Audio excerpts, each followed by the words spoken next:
আসসালামু আলাইকুম সবাইকে। আশা করি মহান আল্লাহর আশিস রহমতে সকলে অনেক ভালো আছো এবং সুস্থ আছো। আজকে আমরা কাজ ক্ষমতার শক্তি এমসিকিউ সলভ ক্লাস 4 নম্বরে হাজির হয়েছি। 91 নাম্বার প্রশ্ন থেকে শুরু করা যাক।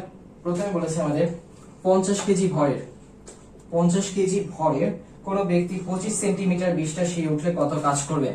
এখন আমাদেরকে বলেছে 25 সেন্টিমিটারে 20টা সিঁড়ি, তার মানে একটা সিঁড়ি হচ্ছে 25 সেন্টিমিটার, 20টা সিঁড়ি হবে হচ্ছে 25 গুণ 20 সেন্টিমিটার, মানে হচ্ছে 25 গুণ 2 50, 500 সেন্টিমিটার। তাহলে আমাদের হিসাব করতে হবে হচ্ছে এসআই ইউনিটে, তাহলে সেন্টিমিটারটাকে মিটার বানালে হয়ে যাবে 5 মিটার। তাহলে টোটাল যে আমাদের উচ্চতা বের হলো সেটা 5 মিটার। তাহলে এমজিএইচ এর মান হবে হচ্ছে 50 গুণ 9.8 গুণ 5, যেটা আসে। এরপরে আমাদের উত্তর আসবে হচ্ছে 2450 জুল। 2450 জুল। ওকে, তারপরে প্রশ্নে যাই। তারপরে একটা যন্ত্র 200 কেজি ভরের বস্তুকে মাটি থেকে 150 মিটার উচ্চতায় 50 সেকেন্ড সময় তুলতে পারে, যন্ত্রের ক্ষমতা কত। এগুলো আমরা পারি এনজিএইচ ডিভাইডেড বাই টি, এটা দিয়ে হচ্ছে সমাধান করতে হবে। তাহলে 200 কেজি ভরের একটা বস্তুকে মাটি থেকে 150 মিটার উচ্চতায় তুললো, আর 9.8 হচ্ছে জি, আর টি হচ্ছে কত সময় তুলেছে, 50 সেকেন্ডে তুলেছে। 50 দিয়ে ভাগ করে দিব, যে উত্তরটা আসবে সেটা হচ্ছে 6 কিলোওয়াট। অর্থাৎ আমাদের প্রথমে আসবে হচ্ছে 6000 ওয়াট, আর আমরা জানি 6000 ওয়াট মানে হচ্ছে 6 কিলোওয়াট। 6 কিলোওয়াট। আচ্ছা, তাহলে এটাও গেল। এরপর 93 কর্মদক্ষতার একক কি। এখন আমরা চলে আসছি কর্মদক্ষতাতে। কর্মদক্ষতার কোনো একক নেই, কারণ কি? কারণ কর্মদক্ষতা হচ্ছে প্রদত্ত শক্তি নিচে, আর উপরে থাকবে হচ্ছে কার্যকর শক্তি বা লভ্য শক্তি, বা প্রদত্ত ক্ষমতা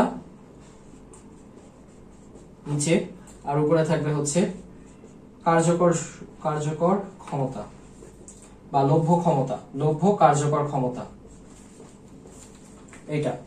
আর এটা হচ্ছে আমরা পার্সেন্টেজে প্রকাশ করব, তো এটার সাথে 100% গুণ করে দিতে হবে। তাইলে এখন ক্ষমতার একক কি? ক্ষমতার একক হচ্ছে আমরা জানি ওয়াট, নিচেও তাইলে ওয়াট হবে। এখন এই একক আর একক কেটে দিলে কি থাকে? দুইটা একই একককে যখন অনুপাতে প্রকাশ করা হয় তখন কোনো একক কিন্তু আসলে থাকে না, কারণ একক আর একক কি হয়ে যায়? কাটাকাটি হয়ে যায়। এই জন্য কর্মদক্ষতার কোনো একক নেই। এরপর কোন যন্ত্রের কর্মদক্ষতা 90% বললে কি বোঝায়?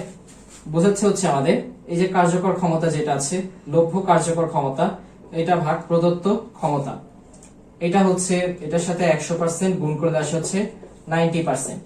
তার মানে আমাদের প্রদত্ত ক্ষমতা যদি 100 হয়, তাহলে উপরে লভ্য কার্যকর ক্ষমতা কত হবে? 90 হবে।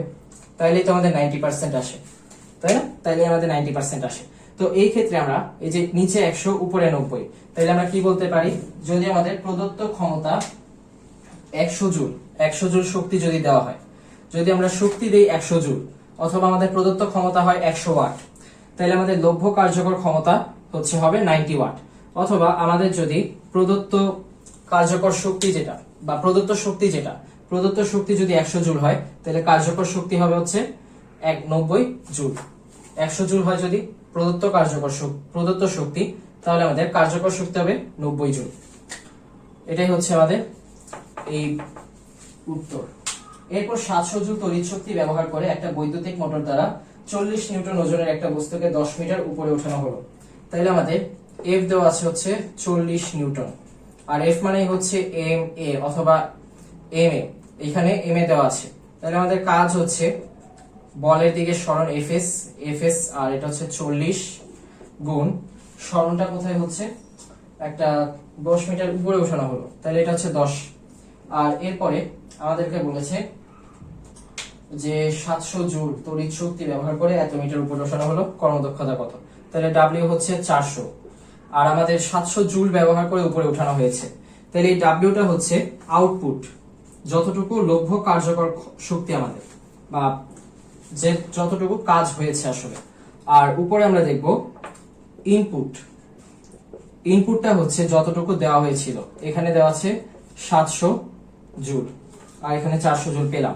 তাহলে আমাদের এই যে লভ্য কার্যকর ক্ষমতার জায়গায় আমরা শক্তি দিয়েও হিসাব করতে পারি, শক্তি অথবা কাজের পরিমাণ হচ্ছে 400 জুল, আর শক্তি যতটুকু ছিল সেটা হচ্ছে 700 জুল। এটা হচ্ছে ব্যয়িত শক্তি নিচেরটা, আর উপরেরটা হচ্ছে লভ্য কার্যকর শক্তি যেটা। যে শক্তিটুকু আমরা লাভ করেছি। এখন এটা যে হিসাব আসবে সেটা হচ্ছে আমাদের উত্তর। হিসাব করলে আমরা পাবো 57.14%। 57.14%, এটা হচ্ছে আমাদের উত্তর। এরপরে আসি সবচেয়ে যন্ত্রণাদায়ক যে হিসাবটা, এটা হচ্ছে বহুপদী সমাপ্তি সূচক প্রশ্ন উত্তর। আমরা যখন হাতুড়ি দিয়ে আঘাত করে কোনো প্যারেক কাঠের মধ্যে ঢুকাই তখন হাতুড়ির বিভব শক্তি কিসে রূপান্তরিত হয়? গতি শক্তি, শব্দ শক্তি, তাপ শক্তিতে। তো এখন আমরা স্বাভাবিকভাবে চিন্তা করে দেখি, এটা হচ্ছে একটা প্যারেক। এই প্যারেকটাকে আমরা একটা কাঠের মধ্যে ঢুকাচ্ছি। এই কাঠের মধ্যে আমরা কি দিয়ে বাড়ি দিচ্ছি? হাতুড়ি দিয়ে বাড়ি দিচ্ছি, থরের হাতুড়ি। তো এখন থরের এখন অ্যাভেঞ্জার্স এর কাজ শেষ, তাহলে থর এখন কি করছে? থর এখন মিস্ত্রির কাজ করছে, হাতুড়ি দিয়ে প্যারেক গাচ্ছে। তাহলে থর সাহেব এখানে যখন প্যারেক গাঁথা শুরু করলো তখন কি করছে? সে হাতুড়ি দিয়ে প্যারেকে বাড়ি দিচ্ছে। বাড়ি দেওয়ার পরে কি হচ্ছে?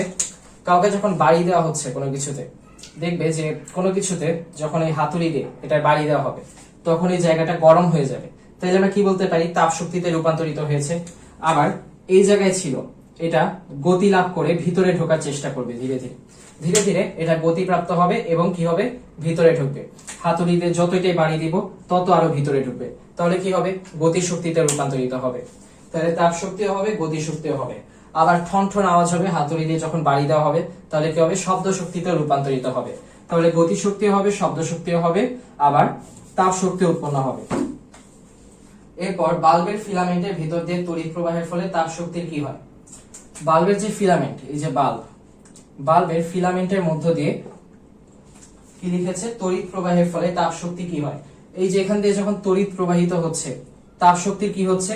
তাপ শক্তি তখন যান্ত্রিক শক্তি, তারপর বিদ্যুৎ শক্তি, আলোক শক্তি কোনটায় রূপান্তরিত হচ্ছে? আমরা জানি যে এদিক দিয়ে যখন তাপ শক্তি যাচ্ছে, এদিক দিয়ে বাল্বের ফিলামেন্টের মধ্যে দিয়ে যখন তড়িৎ প্রবাহিত হচ্ছে, এই ফিলামেন্টটা সাধারণত টাংস্টেনের হয়। টাংস্টেনের ফিলামেন্ট হওয়ার কারণে কি হয়? টাংস্টেনের রোধকত্ব তুলনামূলকভাবে বেশি। যেহেতু রোধকত্বটা বেশি বা আপেক্ষিক রোধ বেশি, এই কারণে এখানে তড়িৎ প্রবাহ বাধাগ্রস্ত হয়। আর তড়িৎ প্রবাহ বাধাগ্রস্ত হলে কি হয়? তাপ শক্তি উৎপন্ন হয়। তাহলে এই যে এই তাপ শক্তি উৎপন্ন হচ্ছে, এই তাপ শক্তির কারণে এই ফিলামেন্টটা কি হয়? আলোকিত হয়। আর পরে বাল্বটাও কি হচ্ছে? আলোকিত হচ্ছে। তাপ শক্তির কারণে এটা আলোকিত হচ্ছে, যে রোধটা বাধাপ্রাপ্ত হয়, তারপর তাপ শক্তি উৎপন্ন হয়, আর এটা কি হয়? এই ফিলামেন্টটা তখন জ্বলে ওঠে এবং এটা আলোকিত হয়। তাই এখানে তাপ শক্তি কিসে রূপান্তরিত হচ্ছে? আলোক শক্তিতে রূপান্তরিত হচ্ছে।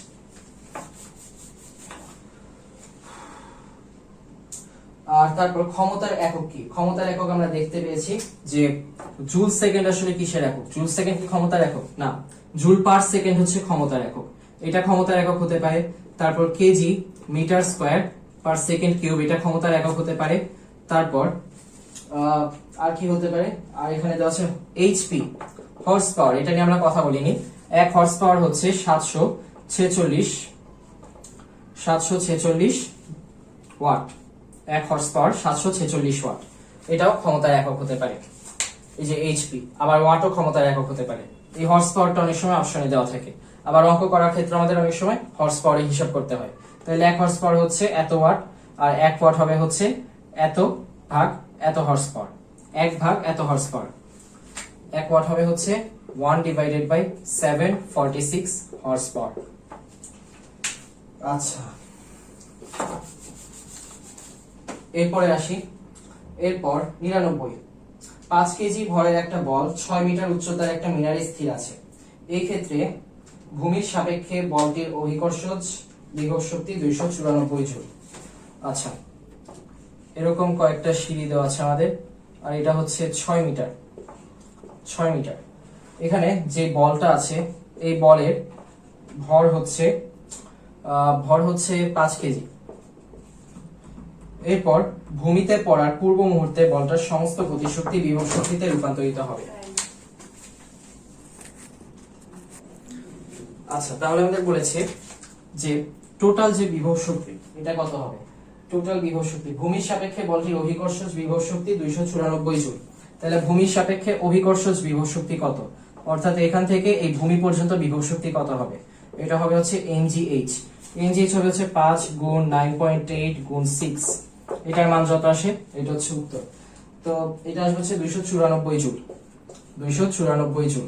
এরপর বলটি এক ধাপ নিচে নামলে এতটুক বিভব শক্তি হারাবে। এক ধাপ নিচে নামলে কতটুক বিভব শক্তি হারাবে, ওইটা বের করার জন্য আমাদের এতটুক জায়গার জন্য বিভব শক্তি বের করতে হবে। তো এক ধাপের উচ্চতা আমাদের দেওয়া আছে 1.5 মিটার, 1.5 মিটার। তাহলে 1.5 মিটারের জন্য বিভব শক্তি হবে হচ্ছে mgh। এখানে 6 এর জায়গায় আমরা 1.5 বসিয়ে দেখব কত আসে। 1.5 বসালে আসবে হচ্ছে 73.5 জুল, 73.5 জুল। আচ্ছা ওকে, এরপরে আমাদের বলেছে যে ভূমিতে পড়ার পূর্ব মুহূর্তে কি হবে, ভূমিতে পড়ার একদম আগ মুহূর্তে সমস্ত বিভব শক্তি কি হবে, গতি শক্তিতে রূপান্তরিত হবে। সমস্ত বিভব শক্তি নিচে নামতে নামতে ধীরে ধীরে গতি শক্তিতে রূপান্তরিত হবে। এইখানে নামার সময় একদম আগ মুহূর্তে সবটুকু বিভব শক্তি কি হবে, গতি শক্তিতে রূপান্তরিত হবে। নিচে পড়তে পড়তে গতি অর্জিত হয়, একদম লাস্টে সর্বোচ্চ গতি অর্জিত হবে। ওই সময় হচ্ছে সবটুকু বিভব শক্তি গতি শক্তিতে রূপান্তরিত হবে। তারপরে প্রশ্ন 100 চিত্রানুসারে আমাদের আরেকটা চিত্র দিয়েছে।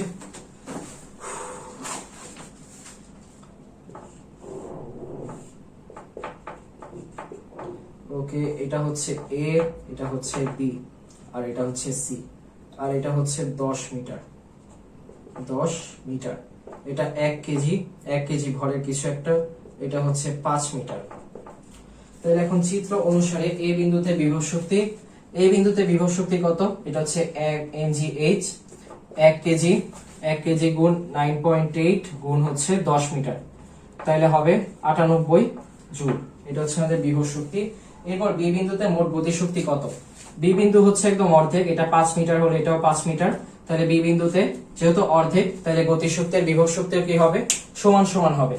একদম অর্ধেক উচ্চতায়, টোটাল উচ্চতার অর্ধেকে বিভব শক্তি আর গতি শক্তি সমান সমান হয়। তাহলে এখানে বিভব শক্তি যা গতি শক্তিও তাই। তাহলে আমরা বিভব শক্তি বের করে ফেলি, mgh হবে হচ্ছে 1 টাইমস জি হচ্ছে 9.8 আর এটা হচ্ছে 5, তাহলে এটা হওয়ার কথা 49 জুল। এটা হচ্ছে আমাদের বিভব শক্তিও এটা, আবার এটাই হচ্ছে আমাদের গতি শক্তি, এটাই গতি শক্তি। তারপরে সি বিন্দুতে মোট গতি শক্তি হচ্ছে 98 জুল। এই যে এ বিন্দুতে যে বিভব শক্তি থাকবে সি বিন্দুতে সেই গতি শক্তিই থাকবে, তাহলে এখানে যেহেতু বিভব শক্তি 98 জুল, তাহলে এখানেও গতি শক্তি হবে 98 জুল। সর্বোচ্চ উচ্চতায় যে বিভব শক্তি, সর্বনিম্ন উচ্চতায় সেই গতি শক্তি, দুটাই সমান।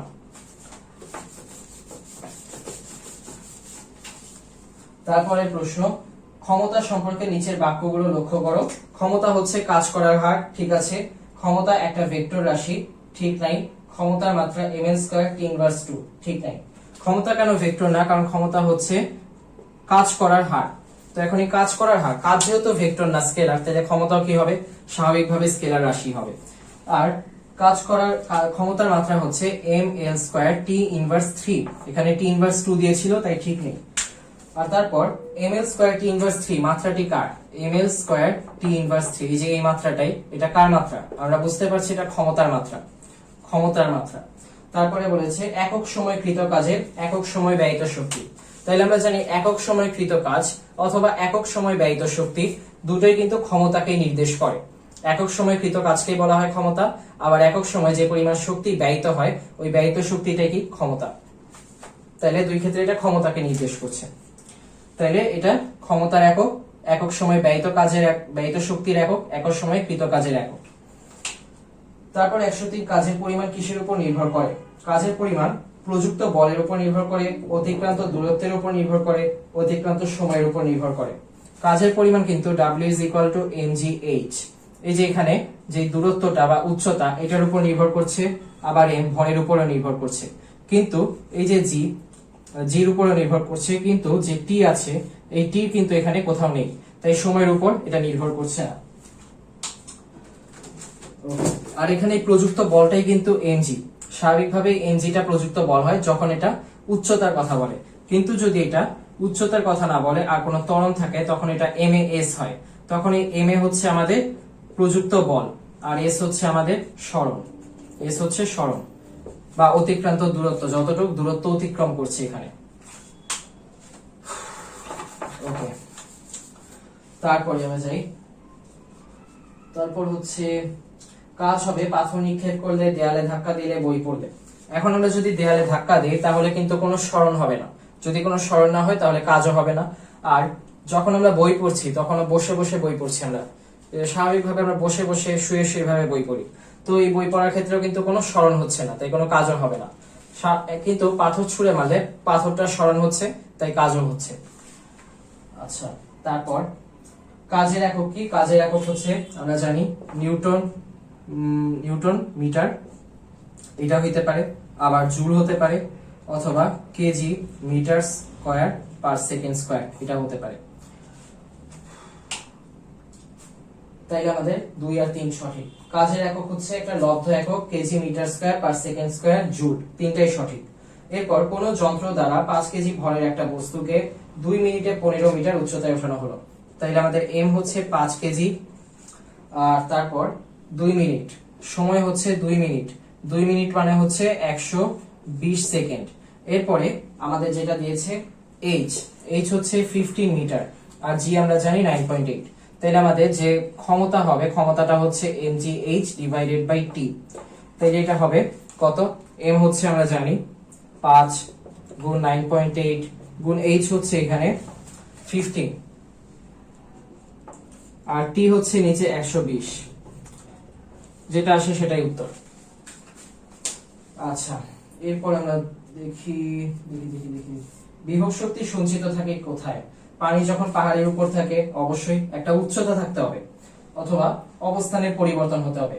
আমটা গাছ থেকে নিচে পড়লে কিন্তু এই যে উপরে যখন ছিল তখন একটা উচ্চতা ছিল, বিভব শক্তি ছিল, কিন্তু যখন নিচে পড়ে যাচ্ছে তখন এই বিভব শক্তিটা গতি শক্তিতে রূপান্তরিত হচ্ছে, তখন কিন্তু আর বিভব শক্তি থাকছে না, ওই বিভব শক্তিটা কি হচ্ছে? গতি শক্তিতে রূপান্তরিত হচ্ছে। আচ্ছা, আরেকটা বলেছে হচ্ছে টেবিলের উপর বই থাকলেও কিন্তু একটা উচ্চতার উপর বই আছে, তার মানে এখানে যে উচ্চতাটা আছে এই উচ্চতার জন্য এই mgh এই বিভব শক্তিটা পাওয়া যাবে, তখনও বিভব শক্তি থাকবে। নিচের তথ্যগুলো লক্ষ্য করো। কাজের মাত্রা হচ্ছে ml স্কয়ার t ইনভার্স 2, ঠিক আছে। এরপর কাজের একক হচ্ছে জুল, ঠিক আছে, কাজের একক জুল। এরপর কাজ হচ্ছে বল গুণ বলের দিকে সরণ, এটাও ঠিক আছে। অথবা কেউ যদি বলে যে সরণ গুণ সরণের দিকে বল, এটাও কিন্তু ঠিক হয়, অর্থাৎ দুটাই ঠিক হয়, বল গুণ বলের দিকে সরণ অথবা সরণ গুণ সরণের দিকে বল, সরণের দিকে যে বল প্রয়োগ করা হয়েছে, দুই ভাবেই বলা যায়। এরপর নিচের তথ্যগুলো লক্ষ্য করো। কাজের মাত্রা হচ্ছে ml স্কয়ার, আচ্ছা এটাই তো বললাম। এরপর গতিশক্তি হচ্ছে হাফ mv স্কয়ার, সবাই জানি। তাই এটা কার উপর নির্ভর করছে? ভরের উপর নির্ভর করছে। এরপরে বস্তুর যে গতিবেগ, এই গতিবেগের উপর নির্ভর করছে। এরপর অতিক্রান্ত সময়ের উপর কিন্তু নির্ভর করছে না, কারণ এখানে হাফ mv স্কয়ার আছে, কোথাও টি নেই, তাহলে অতিক্রান্ত সময়ের উপর এটা নির্ভর করে না।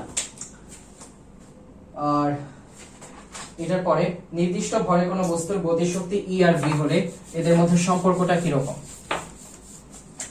আমরা জানি যে ই হচ্ছে হাফ mv স্কয়ার, তাই এটাকে যদি আমরা সমানুপাতিক হিসেবে দেখাতে চাই তাহলে কি হবে? E is proportionate to V square. তখন আমরা ধরে নিব যে এম হচ্ছে কনস্ট্যান্ট, ধ্রুবক, এই হাফটা তো ধ্রুবকে অলরেডি, এম এর কোনো চেঞ্জ না হলে তখন আমরা এইভাবে দেখাতে পারি। আর এটা থেকে আমরা দেখাতে পারি যে root E is proportionate to V, দুইটাই দেখানো যায়, এটাও দেখানো যায়, এটাও দেখানো যায়। এটাকে কেবল আমরা বর্গমূল করলে এটা পাই, তাহলে আমাদের এই দুটাই হচ্ছে সঠিক। ওকে, তারপর তীর ধনুকের তারকে টেনে রাখলে সৃষ্টি হয় কি? যখন আমরা তীরের মধ্যে যে ধনুক দিচ্ছি, ধনুকটাকে এই তারটা যে আছে তারটাকে টানছি, এর মধ্যে একটা শক্তি টান টান হচ্ছে, এই টান টান হওয়ার ফলে যে শক্তি সঞ্চিত হচ্ছে সেটা হচ্ছে বিভব শক্তি। আবার এটার ফলে কি হচ্ছে?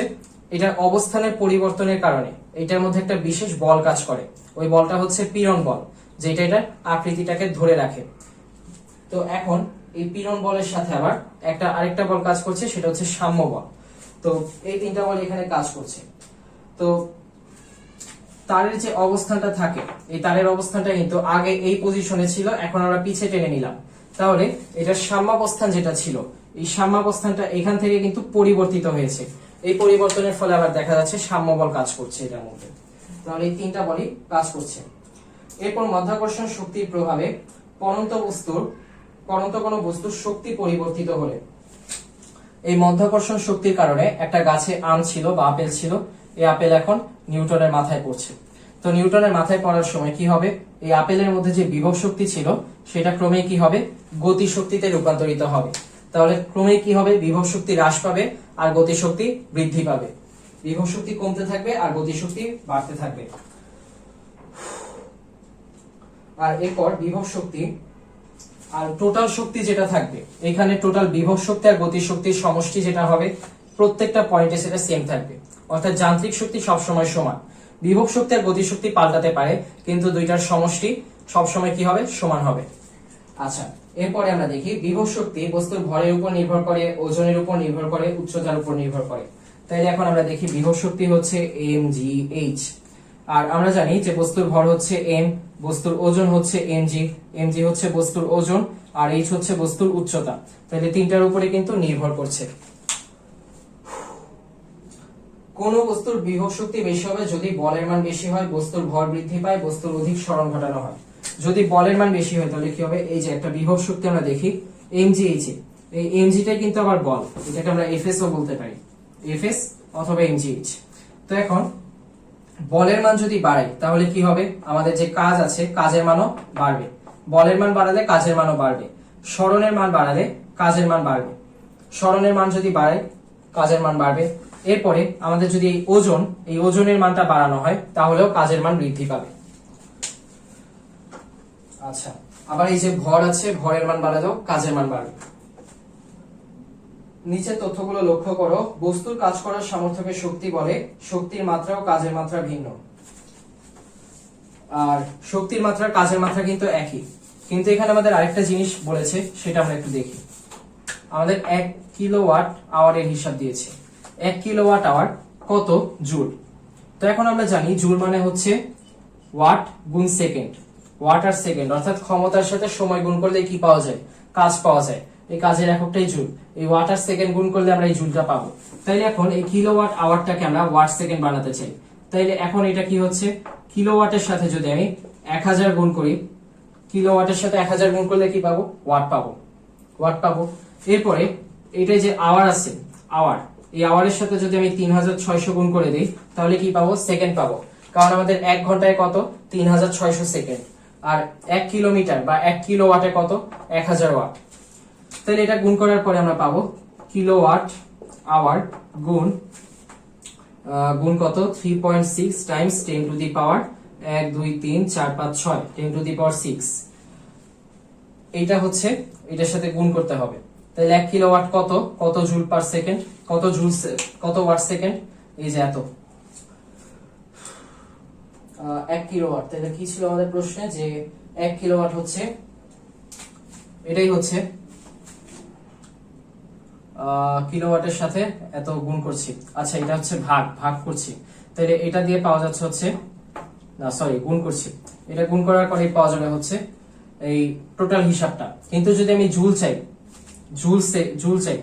জুল চাইলে কি করতে হবে, ওয়াট সেকেন্ডে আনতে হবে। তাহলে তখন কি করব, তখন আমি এই জুলের সাথে 3.6 টাইমস 10 টু দি পাওয়ার 6, এই জুলটা হচ্ছে এত কিলোওয়াটের সমান হবে। 1 জুল হচ্ছে এইটার সাথে এত গুণ করতে হবে। তাহলে 1 জুল কত হবে, এত কিলোওয়াট আওয়ার হবে, বা এত কিলোওয়াট।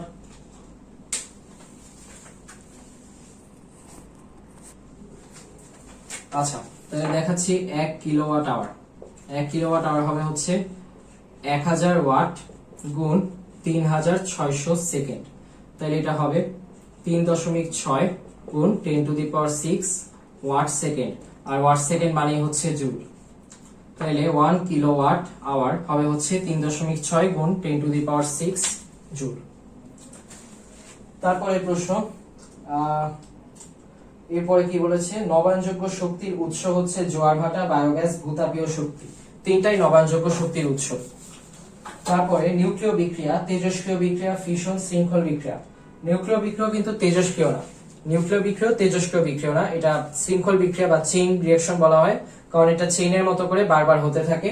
আর তারপরে এটাকে ফিশন বলা হয়, কারণ এখানে একটা ইউরেনিয়াম ভেঙে তখন দেখা যায় যে বেরিয়াম, ক্রিপ্টন এবং 3টা নিউট্রন বের হয়ে আসে। তো এখন বড় কিছু থেকে যদি ভেঙে আলাদা আলাদা ছোট জিনিস আসে তখন এটাকে বলা হয় হচ্ছে ফিশন, ওকে। আর তারপরে জুল এককের ক্ষেত্রে প্রযোজ্য কাজের একক, ক্ষমতার একক, শক্তির একক। জুল হচ্ছে কাজ আর ক্ষমতার একক, এরপর কর্মদক্ষতা 100%-এর বেশি হবে না, অবশ্যই 100%-এর বেশি হবে না, কারণ আমাদের উপরে দেওয়া হয় হচ্ছে কার্যকর শক্তি বা কার্যকর ক্ষমতা যেটা আছে, আর নিচে হচ্ছে প্রদত্ত ক্ষমতা, যে ক্ষমতাটা প্রদান করা হচ্ছে। তো এই প্রদত্ত ক্ষমতার চেয়ে সবসময় কার্যকর ক্ষমতা কম হবে, কারণ কি, যে পরিমাণ ক্ষমতাটা আমি প্রদান করব তার থেকে কিছু অপচয় হয়ে যাবে, অপচয় হয়ে যাওয়ার পরে যতটুকু বাকি থাকবে অতটুকু কাজ করবে।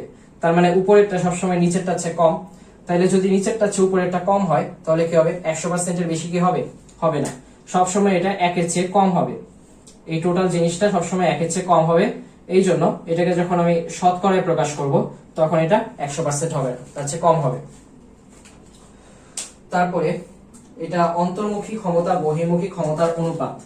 আসলে এটা কিন্তু এরকম না, ভেতরে যেটা দিচ্ছি আমরা এটা হচ্ছে ইনপুট, এটা হচ্ছে নিচে অন্তর্মুখী ক্ষমতা, আর উপরেরটা হচ্ছে বহির্মুখী ক্ষমতা আউটপুট। তাহলে এটা কার কার অনুপাত হলো, বহির্মুখী ক্ষমতা আর অন্তর্মুখী ক্ষমতার অনুপাত। তাহলে উল্টা হিসাব হলো, তাহলে আমাদের যে দিয়েছে 3 নাম্বার অপশন এটা ভুল, এটা একক বিহীন রাশি।